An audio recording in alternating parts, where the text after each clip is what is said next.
Bueno, buenos días y buenas noches. Buenas noches para Antonio, buenos días acá para la audiencia de Latinoamérica y buenas noches para la audiencia en Europa, especialmente en España y en Italia, que es donde más tenemos seguidores, pero igual, en donde haya bienvenidos. Nuevamente, pues como les había comentado, estamos con Antonio Yagüe, que siempre es un regalo tenerte, comenzando este año 2025 con tantas inquietudes, pero como también con tanta esperanza, como siempre, pues lo hemos hablado acá en AVE, hablando de verdad.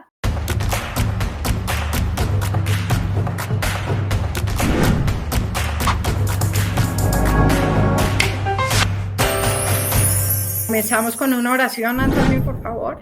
Ok, ya. Ya. Listo. Bueno, pues vamos a ver entonces.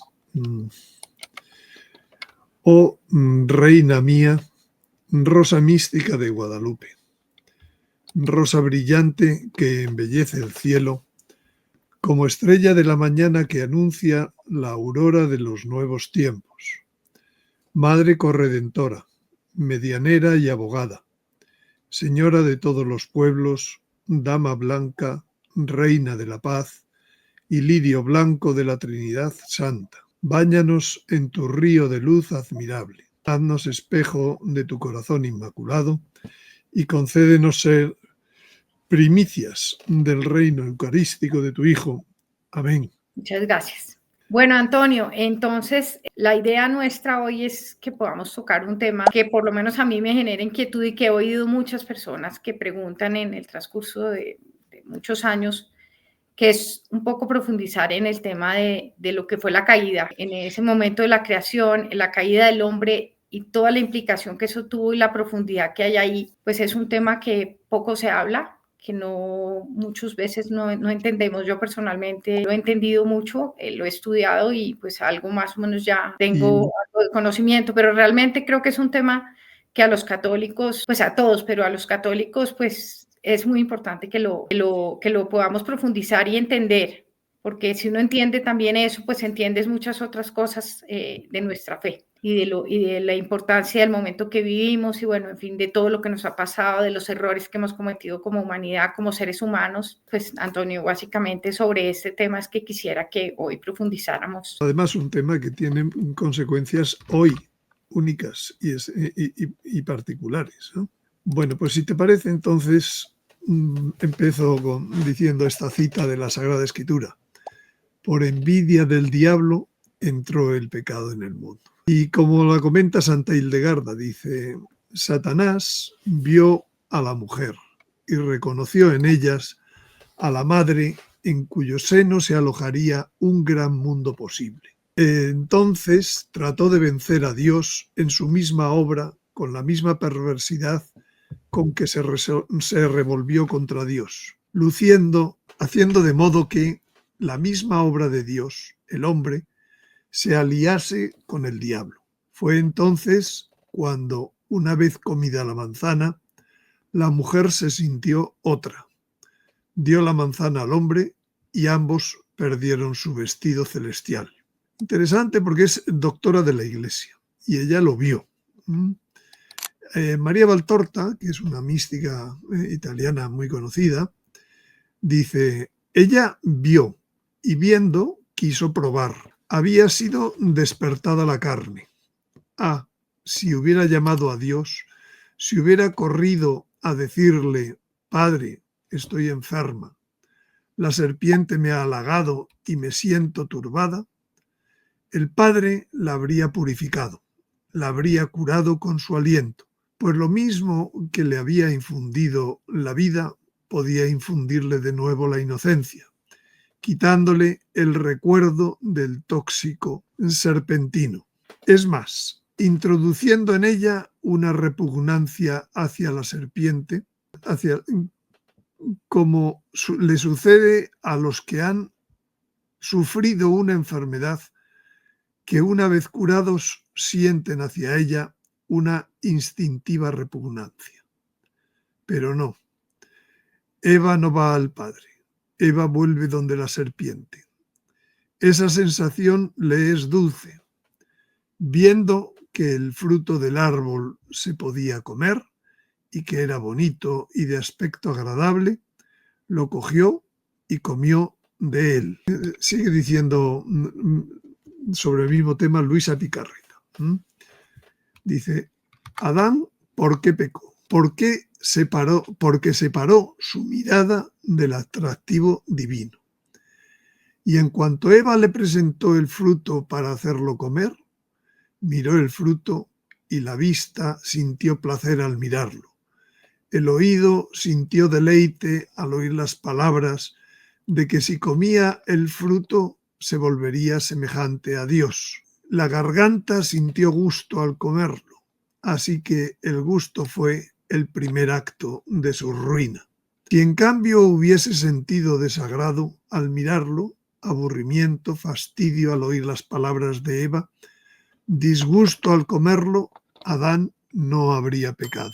Más bien habría hecho el primer acto heroico de su vida, resistiendo y corrigiendo a Eva por haber hecho eso, y él habría permanecido con la corona imperecedera de la fidelidad hacia aquel a quien tanto debía y que tenía todos los derechos de su sujeción. Muy interesante todo esto, ¿eh? Muy interesante. Entonces, continúa diciendo, Adán antes de pecar poseía mi voluntad, sigue Luisa Picarreta. Con ella crecía en la semejanza de su creador y crecía tanto que formaba el encanto de todo el cielo y todos se sentían honrados en servirlo. Después del pecado, perdió la posesión de mi querer. Y a pesar de que lloró su culpa y no pecó más, pudo hacer mi voluntad, pero no poseerla, porque faltaba el divino ofendido, que debía formar el nuevo injerto divino entre la criatura y el Creador, para poder atravesar de nuevo los umbrales de las posesiones del eterno querer. Ese injerto fue hecho por mí, Verbo eterno, después de 4000 años, y Adán para entonces había pasado a los umbrales de la eternidad. Bueno, entonces vamos ahora otra vez con María Valtorta, centrándonos más en la mujer, ¿no? Dice, y comprendió, ya la malicia había penetrado y le mordía las entrañas. Vio con ojos nuevos y oyó con oídos nuevos los usos y la voz de las bestias.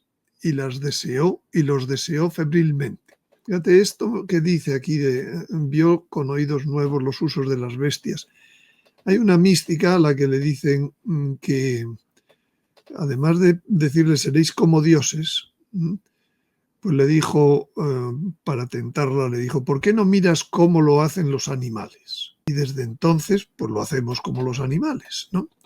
Entonces aquí lo dice también María Valtorta, dice, los usos y la voz de las bestias, y los deseó febrilmente.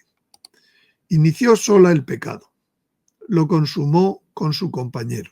Por eso sobre la mujer pesa una condena mayor. Por ella el hombre se hizo rebelde a Dios, por ella conoció la lujuria y la muerte. Por ella perdió el dominio sobre sus 3 reinos, el del espíritu, porque permitió que el espíritu desobedeciera a Dios, el de lo moral, porque permitió que las pasiones se sometieran a su señorío, el de la carne, porque la rebajó a las leyes instintivas de las bestias. La serpiente me ha seducido, dice Eva. La mujer me ha ofrecido el fruto y yo he comido de él, dice Adán. Y el triple desenfrenado apetito, desde entonces, tiene entre sus garras los 3 reinos del hombre, el del espíritu, el del alma y el del cuerpo. Bueno, aquí vemos en la imagen de la Virgen de Guadalupe que en esta parte de aquí abajo a la izquierda, pues está mostrado esta caída.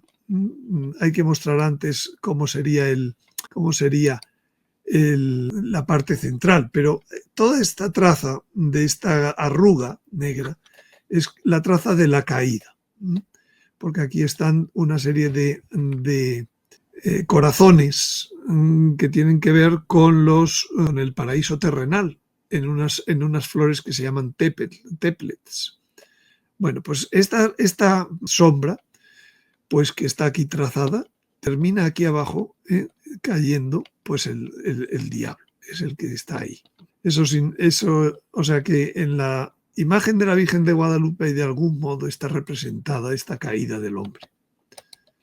Bueno, entonces vamos ahora a ir al daño. ¿Qué pasó con aquel decir sí a la tentación? Antes era el hombre por Dios el Señor de toda la naturaleza. Ahora todo lo que hay en el hombre se le ha hecho naturaleza y es como un señor esclavizado y sujetado por su mismo servidor. Ahora tiene que pelear con el que había sido su esclavo. Antes era el hombre el centro y fundamento de todas las cosas creadas, cuando estaba en Dios y con Dios. Por el pecado recibió en sí esta naturaleza que se ha hecho dueña del hombre y lo tiraniza. Lo dice Ana Catalina Emmerich. Sigue diciendo, con el gustar de la fruta prohibida, tomaron una forma en sí mismos y una realización de cosas, en alemán, son cosa, se encuentran cosa. Y lo que hasta entonces había sido espiritual se hizo carnal, cosa material, instrumento recipiente.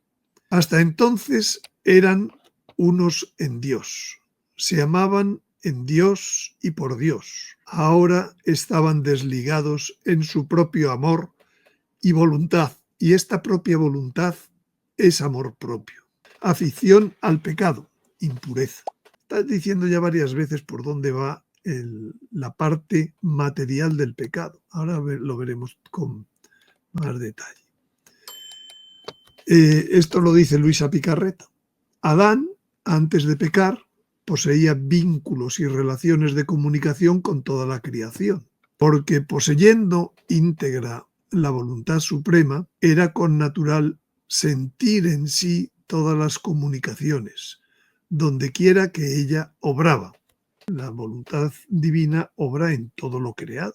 Él sentía las comunicaciones. Desde el momento en que él pierde la conexión con la voluntad divina, pues pierde la conexión con el mundo creador. Al sustraerse de ese querer divino, ¿no sintió el desgarro de toda la creación, el rompimiento de todas las comunicaciones, como de un solo golpe por él? Hija mía, Adán sintió este desgarro tan doloroso y cayó en el laberinto de su voluntad, que no le dio más paz, ni a él ni a sus descendientes. Como de un solo golpe, toda la creación se retiró de él, retirándose la felicidad, la paz, la fuerza, la soberanía. Todo quedó solo en sí mismo. Pobre Adán, cuánto le costó el sustraerse de mi voluntad.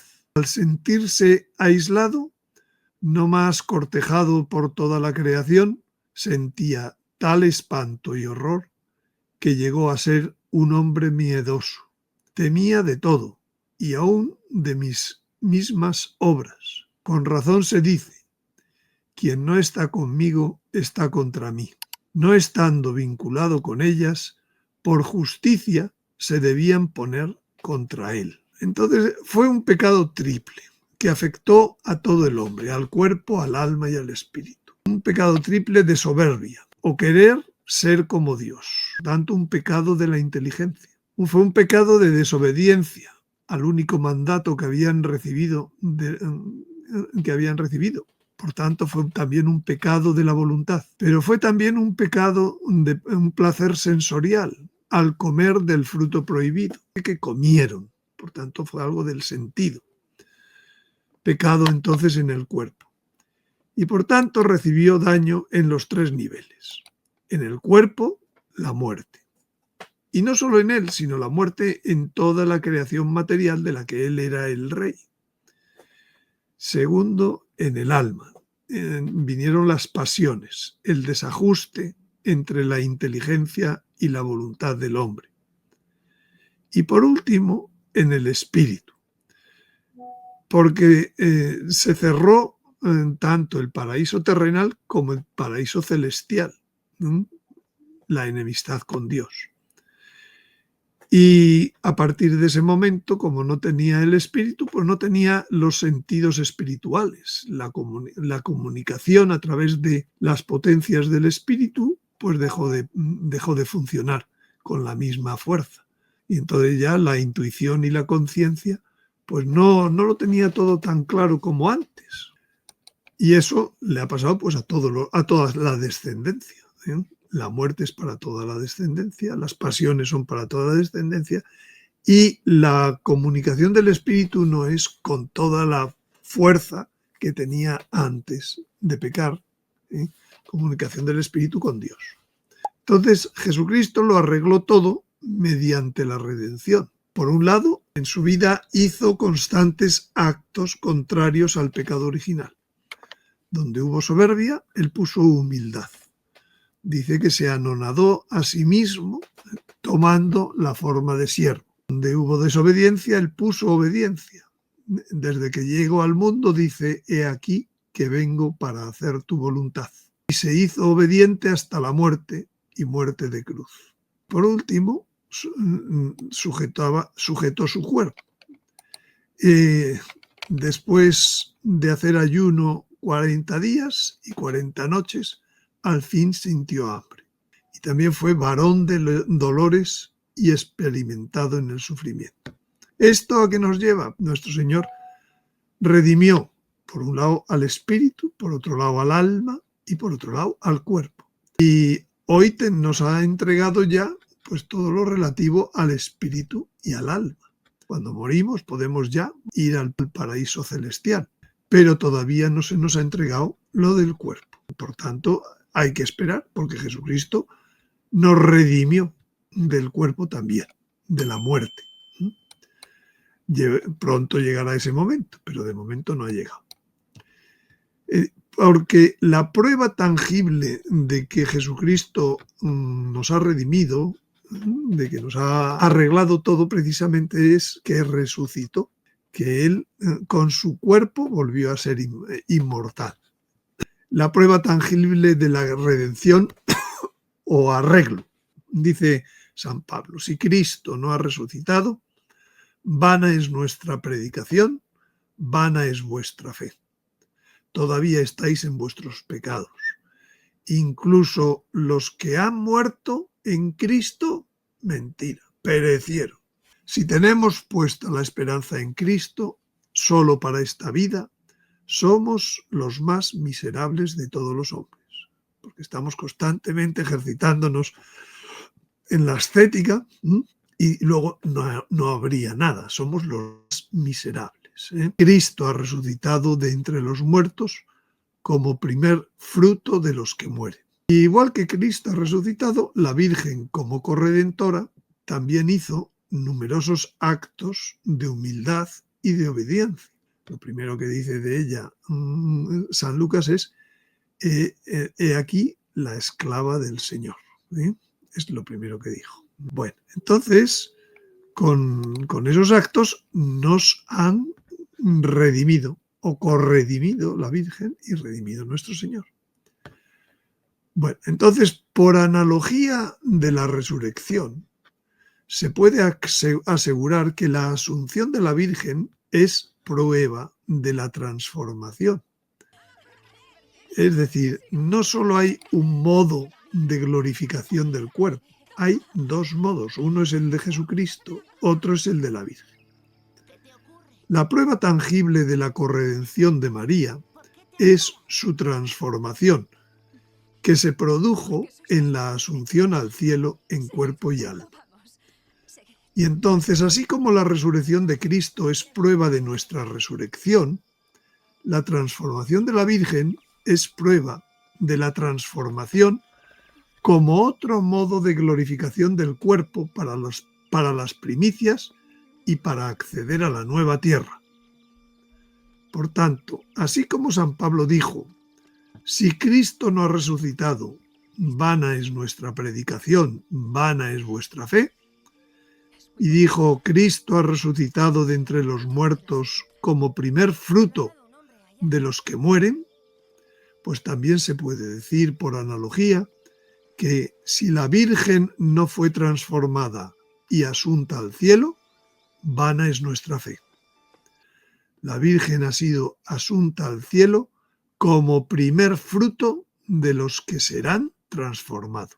Como dice San Pablo, no todos serán resucitados, no todos moriremos y por tanto necesitarán ser resucitados, sino que al sonido de la última trompeta, los que entonces estén, en un abrir y cerrar de ojos, serán transformados, siguiendo el modelo de la Virgen en su asunción. Bueno, entonces, ¿cómo fue el pecado material de Adán y Eva?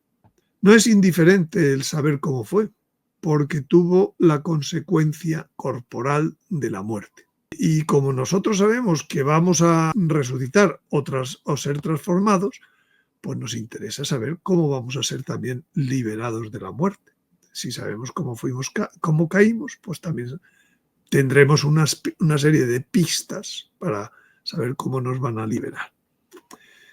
Entonces, la acción del pecado material estropeó el normal comportamiento de la naturaleza. Que la naturaleza era inmortal y de pronto pasó a ser mortal, que no era el diseño creador.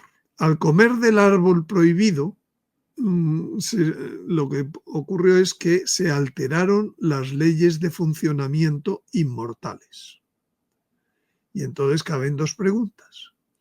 ¿Cómo se rompió el sistema natural de replicación del ADN?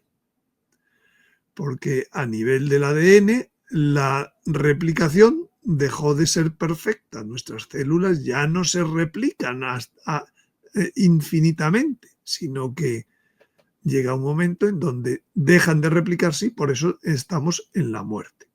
Y entonces la siguiente pregunta es ¿cómo se recompondrá el ADN para resolverlo, el problema? Bueno, pues la forma de alterarse la replicación del ADN en el cuerpo se llaman los telómeros. Es el final o extremo de las cadenas genéticas. Los cromosomas son cadenas genéticas que almacenan toda la información de la célula y se van replicando. La función, los telómeros, cuando pecamos, lo que pasó es como que esas se llama cinta Moebius, es lo que es una cadena de ADN. Es una cinta sin principio ni fin, constantemente. Entonces se replicaban perfectamente porque no tenían principio ni fin. Pero de pronto, la muerte, ¿por qué se da la muerte? Porque se abren esas cadenas. Y entonces en sus extremos tienen como un tapón. Ese tapón se llama telómero. Y entonces la función del telómero es la estabilidad estructural del cromosoma en la división celular. Protegen la integridad del ADN celular, pero cada vez que hay una división se acortan un poco. Y cuando llega un momento en que se han acortado tanto que ya no pueden continuar replicándose el ADN. Y eso es lo que marca el tiempo de vida de las estirpes celulares. El envejecimiento de las células se da en la replicación de los telómeros. Cuando la longitud del telómero alcanza un límite, se interrumpe la mitosis. El desgaste del telómero en el transcurso de los ciclos celulares impide su función protectora del cromosoma, con lo que éste se hace inestable, se fusiona o se pierde. Y las células que tienen estos defectos son incapaces ya de duplicarse, dejan de ser viables y activan procesos de muerte celular programada. Biológicamente, esto es lo que ocurre para que los hombres mueran. Ya no se puede duplicar. Entonces, ¿cómo lo cuenta esto Ana Catalina Emmerich, lo que pasó desde el punto de vista material? Dice, al dejar a Adán el lugar en la colinita para ir hacia Eva, que lo llamaba, he visto cómo se aproximó el Señor por detrás de él y le quitaba algo de su cuerpo. Tuve la persuasión que de ello debía salir la salvación del mundo. Es decir, algo que le quitaba iba a ser lo que arreglaría luego el volvérselo a dar al hombre, la inmortalidad. Entonces, la segunda persona de la Santísima Trinidad descendió sobre Adán y con una especie de cuchillo retorcido le sacaba esa bendición antes que consintiese en el pecado. En el mismo momento he visto salir, como del costado de Adán, de donde se le había sacado la bendición, a la Virgen Inmaculada y remontarse como una nubecilla luminosa hasta Dios en su gloria. La bendición de una descendencia santa y pura en Dios y por Dios, que había recibido Adán después de la creación de Eva, le fue quitada después de probar la fruta. Entonces, ¿cómo será el arreglo que ha obtenido la redención? Pues el arreglo está en eso que retiraron, de algún modo, que pudo luego ser materialmente la base de la concepción inmaculada. Ana Catalina Emmerich cuenta cómo eso fue custodiado primero en los patriarcas, era la bendición de los patriarcas, y después eso se guardó en el arca. Y después fue guardado, cuando se perdió el arca, se retiró antes y fue guardado otra vez en el templo por los sumos sacerdotes. Y llegó un momento en donde, por mandato de un ángel, el sumo sacerdote se lo entregó a Joaquín y se produjo el encuentro entre Joaquín y Ana. Y eso fue la concepción inmaculada. Lo narra todo. Pero eso, entonces, es la carne material de la Virgen, de nuestra Madre. Cuando nuestra Madre engendra por obra del Espíritu Santo a Jesucristo, esa carne inmaculada continúa en Jesucristo. ¿Y dónde está hoy esa carne inmaculada que tiene el poder de hacer a los hombres inmortales como hubiera sido Adán si no hubiera pecado? Pues está en la carne de Jesucristo, en la Eucaristía. Por eso la Eucaristía tiene un poder transformador, que no solo es del espíritu y del alma, sino también lo será del cuerpo. El que come mi carne y bebe mi sangre tiene vida eterna, dice. Una pregunta. Según lo que entiendo, eso que le quitó Dios apenas pecó Adán. Antes de pecar. Antes. Antes. Y tiene que ver con la inmortalidad. Evidentemente. Eso es lo que le quitó, que al quitarle eso, toda la biología se transformó en la biología de los telómeros. Yeah. Y vino la muerte. Pero la muerte incluso en toda la creación, porque había conexiones de toda la creación con el hombre como rey de la creación a través de la divina voluntad. Cuando Dios se dio cuenta que el hombre iba a pecar, le quitó eso. Sí, eso lo acabo de leer en la diapositiva anterior, ¿no? Seremos transformados, dice por un lado San Pablo, o resucitados, es decir, volveremos a ser inmortales. El modelo de la materia inmortal es la carne de Jesucristo, que contiene el misterio del arca, que a su vez es el misterio que estaba en los patriarcas y que estaba en Adán. Es lo que sana la materia actual y la glorifica con las dotes de sutileza y claridad, agilidad e impasibilidad. Por eso se dice que el nuevo Adán es Jesucristo.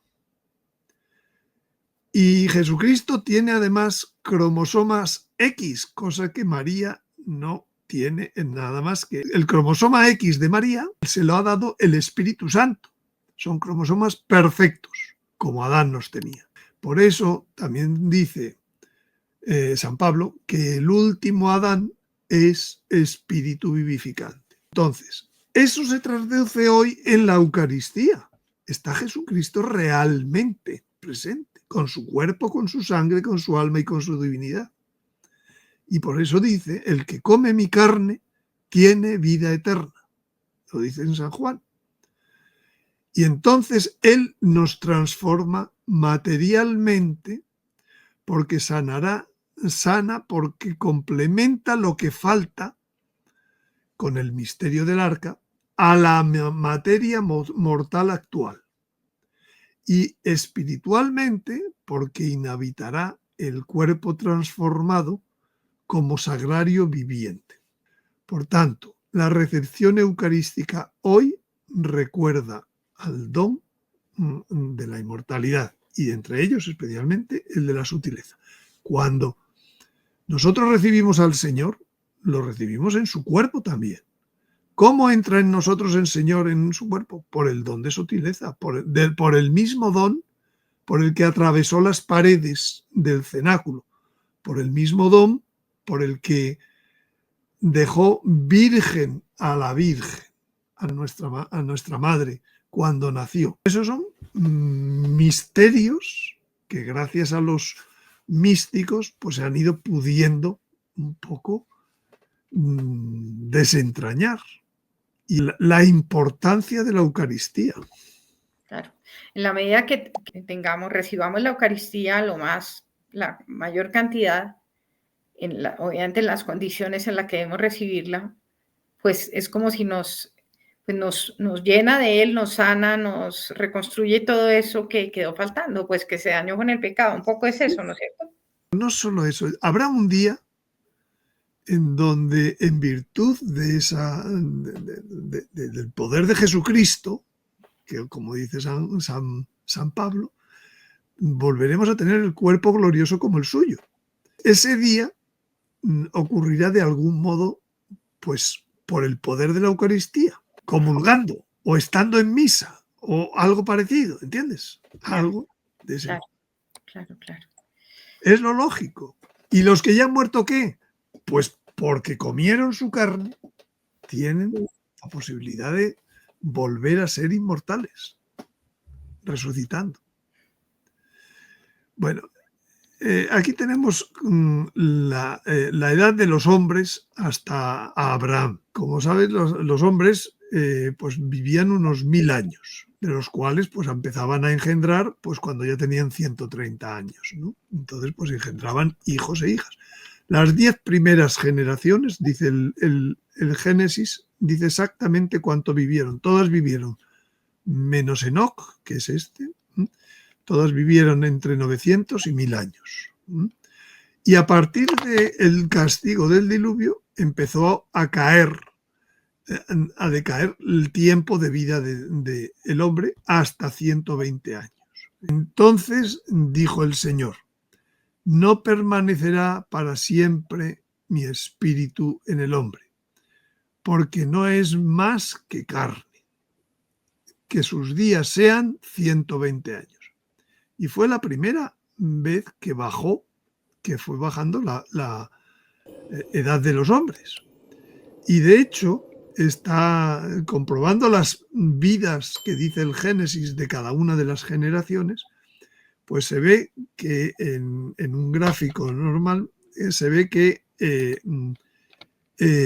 los fenómenos de la naturaleza crecen o disminuyen siguiendo una relación logarítmica o exponencial. Entonces, al poner esas edades en ordenadas logarítmicas, se ve que se ajusta perfectamente a una recta. O sea, Dios hizo un fenómeno, lo hizo de modo natural, que su vida ya no solo sea mortal, sino que no pase de 120 años. Lo fue haciendo poco a poco. Más cosas que di cuenta la Catalina Emmerich. Dice, el aspecto y el color de sus rostros era algo hermosamente amarillento, brillante. Era la dote de claridad. Cuando el alma y el cuerpo y el espíritu están en armonía, porque Dios está habitando en él, pues sale la luz increada. La luz increada de Dios salía del propio Adán, la propia Eva. Y ella lo dice de este modo: hermosamente amarillento, brillante, como seda, y tenían cabellera rubia, color de oro. Adán llevaba la cabellera larga.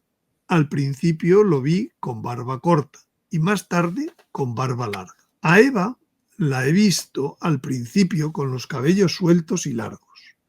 Más tarde los tenía recogidos en trenzas sobre la cabeza, como una cofia. Tenían ahora, más tarde cuando pecaron, tenían ahora una vestidura que les cubría el cuerpo, desde los hombros hasta las rodillas. Alrededor de las caderas tenían una faja de cortezas. Se pregunta ella si sería por penitencia, probablemente. Y seguían caminando distanciados uno de otro. Los hombres eran de mayor altura que ahora, pero nada deformes. Los veríamos ahora con admiración, sin miedo o desagrado. Eran más perfectos en su contextura corporal. ¿Qué alimentos tomaban desde que pecaron hasta que llegó el diluvio? Los cereales que Dios les dio fueron trigo, centeno y cebada. Dios los instruyó en su cultivo, como también los guiaba en otros trabajos y necesidades primeras. Dios les enseñó el uso del fuego. Lo recibieron del cielo por primera vez. El fuego que usaban lo veía como brasas que conservaban ocultas en hoyos en la tierra. Era una materia amarilla, como tierra o greda, que usaban como carbón para quemar. No los he visto cocinar. En cambio, los veía exponer al sol y tostar granos de trigo triturados, colocados en pequeñas cavidades en el suelo, tapadas con cobertores de ramas entretejidas. La preparación de la comida es una pena del pecado y un símbolo de dolor. O sea, que no hacía falta en el paraíso terrenal y luego durante muchos, hasta el diluvio, no hacía falta, sí, hasta el diluvio ya hacía falta cierta preparación, porque ponían el trigo a tostar, en fin, hacía cierta falta, y tenían el fuego. Pero dice que es castigo del pecado, la preparación de la comida, del alimento. Bueno, hoy en día se buscan soluciones para sustituir la transformación, que son básicamente la inmortalidad tecnológica, es decir, sustitución de partes del cuerpo por otras nuevas, según la necesidad. Y si te das esta crema, pues entonces rejuvenece el cutis, y si no, en fin, esas cosas. Pero por otro lado también se está buscando la subsanación genética del ADN para que se replique ilimitadamente sin errores. Se sabe dónde está el problema de la muerte, pues se está buscando tecnológicamente. Se quiere presentar el pecado original y por tanto la raza humana como un acto de hibridación consciente y dirigido que se sabe revertir. Algo semejante a lo que ocurrió en el Génesis 6, en el capítulo 6 del que ahora hablaremos, en donde surgieron los gigantes. Y eso va a ser ahora, pues cuando venga eso, pues va a ser el poder engañoso del diablo. Y vamos a hablar un poco de cómo podría ser ese poder engañoso. Porque es lo que importa para nuestros días. ¿Cómo se nos va a volver inmortales? ¿O cómo va a ser la lucha entre el anticristo y Dios? Y la lucha no va a estar en tal o cual herejía, va a estar precisamente en el poder creador de Dios. Por tanto, el poder engañoso del anticristo pues va a tratar de engañar con que nos puede conceder la inmortalidad. Bien, entonces la finalidad del nuevo gran engaño satánico, el que habla San Pablo, ¿no?, es la respuesta permitirá vislumbrar y defenderse del engaño del anticristo. ¿Y cuál es ese engaño? El que dice San Pablo en los Tesalonicenses. Por la acción de Satanás vendrá con todo poder y con falsas señales y prodigios y con todo género de engaños malvados, dirigidos a los que se pierden, puesto que no aceptaron el amor de la verdad para salvarse. Por eso Dios les envía un poder seductor para que ellos crean en la mentira, de modo que sean condenados todos los que no creyeron en la verdad, sino que pusieron su complacencia en la injusticia. Tremenda, es de las frases más fuertes que hay en la Sagrada Escritura. Dios permite, les envía un poder engañoso por no haber amado la verdad de la creación, la verdad de que Dios es el Todopoderoso. Su engaño será, de un modo u otro, conceder a los que le sigan la inmortalidad. Volverá a engañar a los hombres con la misma frase de nuestros primeros padres. Se os abrirán los ojos y seréis como Dios, conocedores del bien y del mal. Bueno, y entonces... Bueno, perdóname una preguntita. Este tema de este poder del tema de la tecnología y de tratar de subsanar el tema del ADN y de lograr la inmortalidad, pues tiene que ver todo en parte con el tema, por ejemplo, del transhumanismo, ¿no es cierto? Exactamente. Esto hoy en día se vende o se habla de ello bajo el nombre de transhumanismo. Listo. Entonces aparecerá el inicuo por la acción de Satanás. Vendrá otra vez, vuelve a decir, con todo poder y con falsas señales y prodigios y todo tipo de maldades, que seducirán a los que se han de condenar por no haber aceptado el amor de la verdad que les hubiera salvado.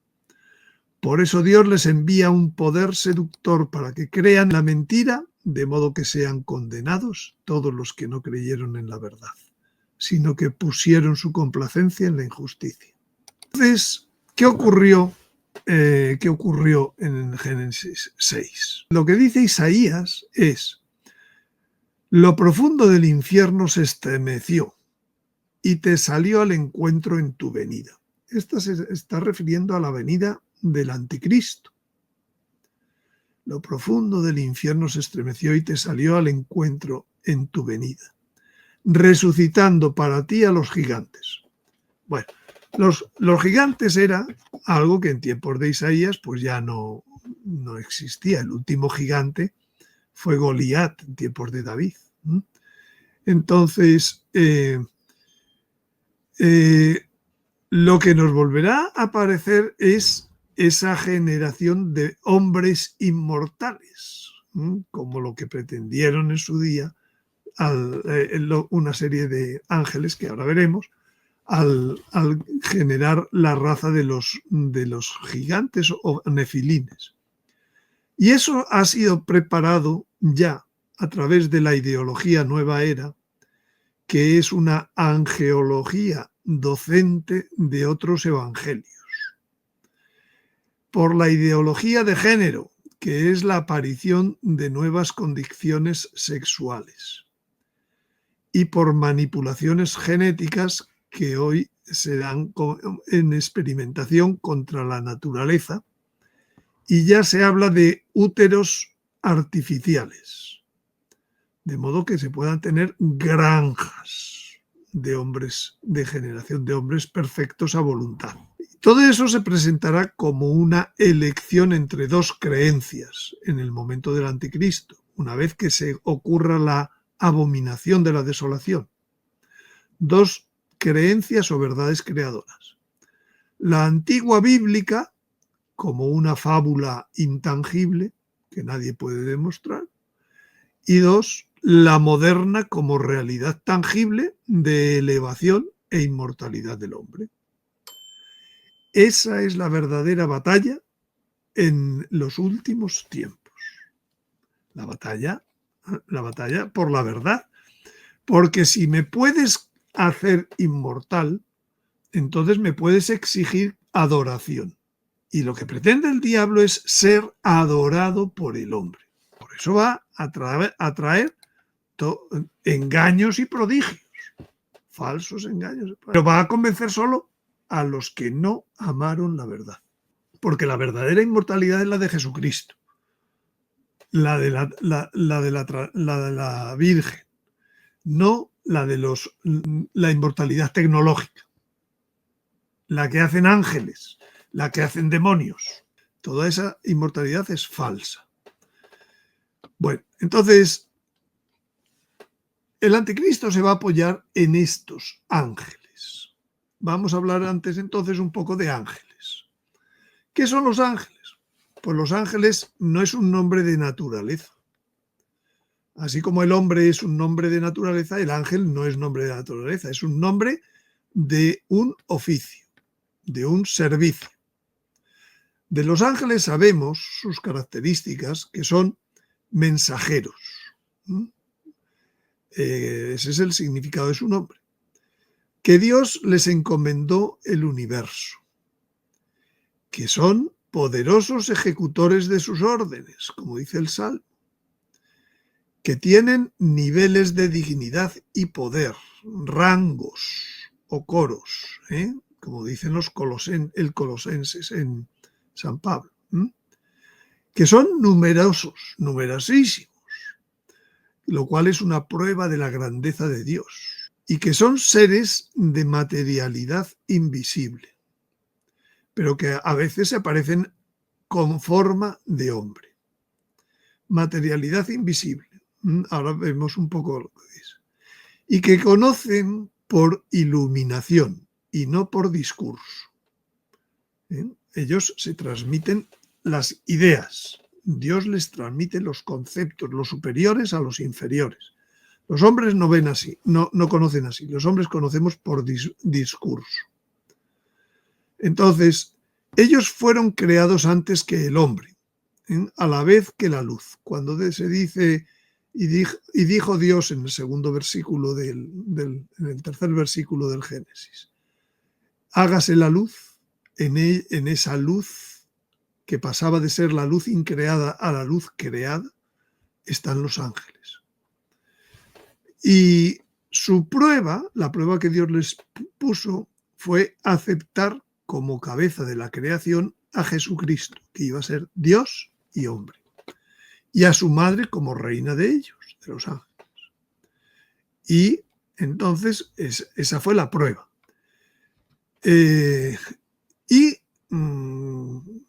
Bueno, entonces hay que entender cómo son los ángeles. El único ser fuera de la creación es Dios. Dios no participa de las propiedades de la creación. ¿Cuáles son las propiedades de la creación? Son las dimensiones y la materialidad. No se puede estar en la creación si no se está en el espacio y en el tiempo. ¿Y cómo se está en el espacio y en el tiempo? Con una materialidad.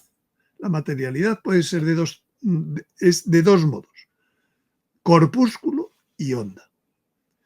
Entonces, los ángeles tienen materialidad y están en la creación, porque fuera de la creación solo está Dios. Es el único que trasciende la creación. Por tanto, los ángeles, al tener que estar dentro de la creación, necesitan una materialidad sobre la que sostenerse. La materialidad no tiene por qué ser visible. Porque, por ejemplo, el oxígeno tiene materialidad, es corpúsculo y emite ondas cuando se quema. Pero es material a pesar de que sea invisible.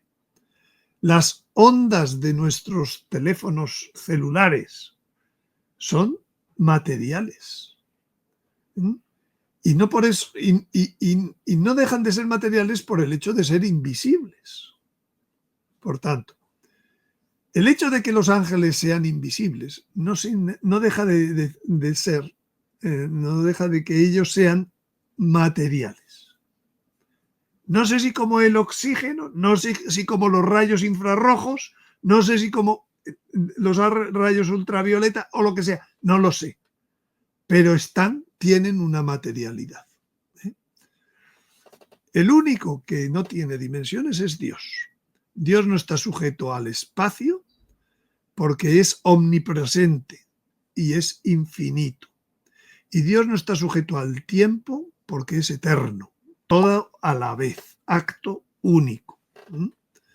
Tota simul, dice en latín. Y Dios tampoco está sujeto a materialidad.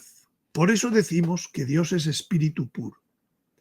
Pero cuando de los ángeles se dice que es espíritu puro, se está diciendo de modo impropio. Los ángeles están en la creación, están en el cielo es parte de la creación, o están en la tierra, o están en el infierno, todo eso es parte de la creación. Por tanto, no podemos decir que son espíritu puro en el mismo sentido que lo decimos de Dios. Son espíritu, si queréis, impuro, con materialidad y dentro de las dimensiones. Es decir, salvo Dios, todo el resto de los seres son seres creados y participan de las limitaciones de la creación. Y por tanto, por ser parte de la creación, están en las dimensiones y tienen materialidad. En el caso de los ángeles, esa materialidad habitualmente es invisible. Entonces, ¿cómo cayeron los ángeles? Pues dice Ana Catalina Emmerich: he visto muchas veces que en la caída de los ángeles, cierto número de ellos tuvo un momento de arrepentimiento o de duda, y no cayeron tan profundamente como los demás. Estos ángeles recibieron morada en una montaña solitaria, alta e inaccesible, que en el diluvio universal quedó deshecha. Quiere decirse entonces que Dios les pone la prueba. Ellos no necesitan el razonamiento discursivo para decidir. Ellos funcionan de otro modo, viendo ideas, por ejemplo. Lo cual hace que pues unos inmediatamente se adhirieron al bien, a Dios. Otros se adhirieron al mal. Pero nada obsta para decir que un tercer grupo pues se quedó como en duda. ¿En qué forma de duda? Pues no lo sabemos con los detalles. Pero lo cierto es que entonces Dios dijo: pues os doy tiempo hasta que os marque un día máximo o día de juicio, en donde debéis haber resuelto vuestra duda. Esos ángeles, ahora vamos a verlo, están nombrados en la Sagrada Escritura. Claro que están nombrados por San Pablo, en muchos lugares, por San Judas, por el Génesis, por muchos sitios. Dice, estos ángeles entonces están en la creación y viven desde que empezó la creación, desde hace 6.000 años. Entonces, ¿pero siguen en duda o qué? Evidentemente no ha llegado su momento de juicio. Su momento de juicio llegará, yo pienso, o en el aviso o en el castigo. Ahora. Ya, porque una pregunta, porque entonces uno siempre lo que le han dicho, y sacerdotes, y bueno, es que los ángeles tomaron la decisión de una, no como nosotros, que por eso Dios nos da tanta oportunidad, pero entonces en este caso no, también hubo unos ángeles. Ahora vamos a ver las citas de la Sagrada Escritura, para ver que eso es una simplificación. Ya. Eso que nos han enseñado tan rápido así, pues no. Lo que sigue diciendo Ana Catalina es que después del diluvio desaparecieron de ese lugar y fueron dispersados por el ámbito de los aires, que es lo mismo que decir por el universo. Estos ángeles tenían la facultad de obrar sobre los hombres cuando estos se apartaban de Dios. Tenían más poder sobre los hombres si los hombres se alejaban de Dios. Y dice ella, en el juicio final serán arrojados al infierno. Yo creo que va a ser en el juicio de las naciones, no en el juicio final. Porque en el reino no existirán ya estos ángeles. Hoy todavía, ahora vamos a ver que están ahí y están actuando. Entonces, San Pablo dice que son ángeles no juzgados. En Corintios, ¿no sabéis que hemos de juzgar a los ángeles? estaban peleándose los cristianos en Corinto, llevando sus litigios a los romanos, a los jueces romanos. Y entonces San Pablo les recrimina diciendo, ¿cómo que se estáis llevando los litigios, las cosas internas de los cristianos a los gentiles? Dice, ¿no sabéis que hemos de juzgar a los ángeles? ¿No habrá entre vosotros quienes puedan ser árbitros, jueces de esos litigios? Lo cierto es que ha dicho eso. ¿No sabéis que hemos de juzgar a los ángeles? Luego hay ángeles cuya situación presente no es el cielo o no es el infierno, que son situaciones de ángeles juzgados. Hay ángeles que todavía están en tiempo de su prueba, que no han resuelto la prueba que Dios les puso. Existe entonces todo un rango en esos ángeles de posibilidades dentro de la duda. Puede haber quienes son más cerca del bien y puede haber quienes son más cerca del mal. Y por supuesto, pueden ser tentados por los demonios, lo mismo que el hombre. Y ellos pueden alejarse o, al revés, acercarse. Y muchos de los planes que los demonios quieren sobre los hombres los ejecutan a través de estos ángeles no juzgados que están próximos a ellos. Entonces, hay que entender que existe todo el rango de posibilidades dentro de la duda. Por eso yo muchas veces hablo de ellos como ángeles dubitativos, ángeles en prueba, ángeles no juzgados, como dice San Pablo. Pero es que nuestro Señor va a decir, luego lo vamos a ver, cómo serán los tiempos de su nueva venida. Y los compara con dos cosas. Uno con los tiempos de Noé, otro con los tiempos de Sodoma. El pecado de los tiempos de Sodoma sabemos cuál es, la sodomía. Y ese es un pecado que tiene orgullo, se presentan. Pero ¿cuál fue el pecado de los tiempos de Noé? Porque es un pecado oculto, no se presentan, se meten por debajo y actúan. Y lo narra entonces el Génesis. Cuando empezaron los hombres a multiplicarse sobre la tierra y procrear hijas, viendo los hijos de Dios a sus hijas, que eran hermosas, de todas aquellas que elegían, las tomaron para sí como esposas. Los hijos de Dios no podían, lógicamente, ser hombres. La palabra hebrea que utiliza el Génesis es Elohim. Elohim es dioses en plural y multitud de veces se traduce como ángeles, porque no hay dioses más que Dios. Entonces, ¿qué es lo que hicieron estos hijos de Dios? Que ahora seguiremos viendo quiénes eran estos hijos de Dios.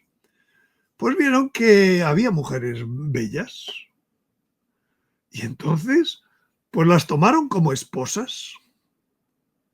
Es decir, se unieron a ellas. Es decir, tenían una materialidad. Eso hoy lo saben muy bien los exorcistas. Los exorcistas saben que hay demonios íncubos y súcubos que tienen comercio carnal con mujeres. Pues si eso pasa con los ángeles que ya son demonios, pues con los ángeles que todavía están en duda, que no están juzgados, pues también pasaba. Y empezaron a unirse con mujeres. ¿Por qué? Porque les resultaban bellas, atractivas. Más claro no lo puede decir el Génesis. Perdóname una pregunta. Esas mujeres eran como pues, mujeres, hijas de hombres, lo dice aquí, claro. Pero creadas por Dios, obviamente. Bueno, criadas por sus padres, que a su vez está con Dios, O sea, lógicamente. venían venían de Adán y Eva. Deberían dar a Eva, ¿Sí? totalmente.